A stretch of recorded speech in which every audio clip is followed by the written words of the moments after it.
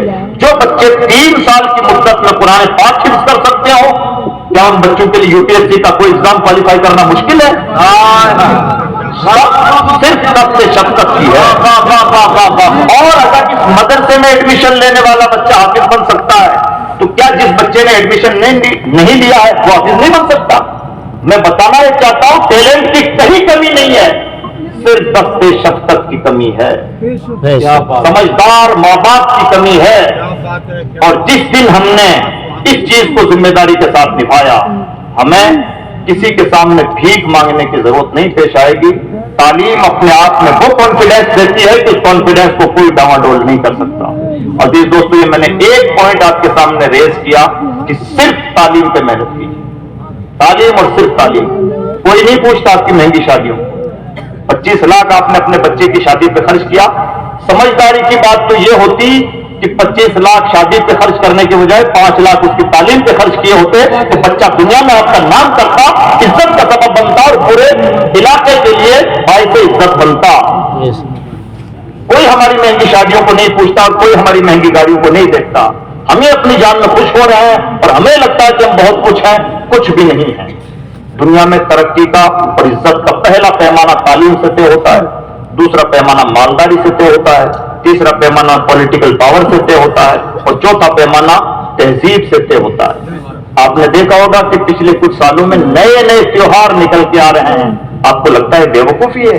یہ بیوقوفی نہیں ہے, اپنی نشت ثانیہ ہے, اپنے آثار اور اپنی تہذیبوں کا احیاء ہے, ان کو رینیول کیا جا رہا ہے.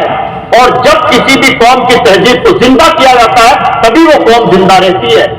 ایک قوم ہے جس کی تہذیب پگڑی, وہ چاہے پارلیمنٹ میں بیٹھے یا کھیت میں کام کر رہی ہو, پگڑی نہیں چھوڑتی ہے. یہ ہے تہذیب. کیا ہماری اپنی کوئی تہذیب ہے؟